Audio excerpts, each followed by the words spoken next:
Hi all, నేను మీ పద్మావతిని.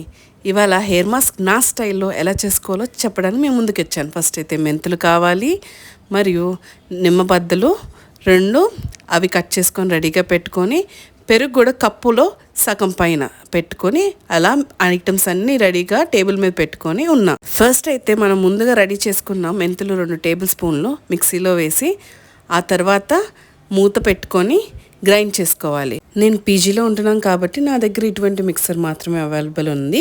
మీ దగ్గర ఎటువంటి మిక్సర్ ఉన్నా కానీ చక్కగా గ్రైండ్ చేసుకొని మినిమం ఈ కన్సిస్టెన్సీలోకి రావాలన్నమాట. సో తర్వాత అయితే కప్పులో సగం పైన పెరుగు మనం ఆల్రెడీ రెడీగా పెట్టుకొని ఉన్నాం కాబట్టి ఈ మిశ్రమాన్ని అంతా అందులో వేసుకొని మనం చక్కగా ఇది మొత్తం ఎంటీ చేసుకొని చక్కగా కలుపుకోవాలి. ఈ లోపల మాటల్లోనే నేను నిమ్మకాయను కూడా తీసుకొని చక్కగా ఆ మిశ్రమంలోకి పిండేసుకొని అలా దిక్కులు చూస్తూ ఉన్నానమాట.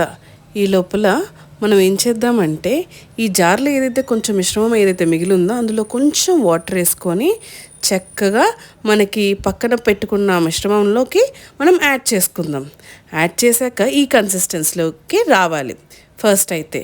ఆ తర్వాత దీన్ని మనం మూత పెట్టి కనీసం ఒక గంట పాటు అలా రెస్ట్ ఇవ్వాలి. రెస్ట్ ఇచ్చిన తర్వాత ఈ కన్సిస్టెన్సీ మనకి ఇలా ఉంటుందన్నమాట. ఇప్పుడు ఎంచక్క స్పూన్ తీసుకొని కలుపుకొని మన హెయిర్కి ఎంచక్క రాసుకొని ఆగండి రాసుకునేటప్పుడు కూడా ఎంచక్క స్కాల్ప్ నుంచి మీ హెయిర్ ఎండింగ్స్ దాకా మంచిగా రాసుకొని రెస్ట్ తీసుకోండి.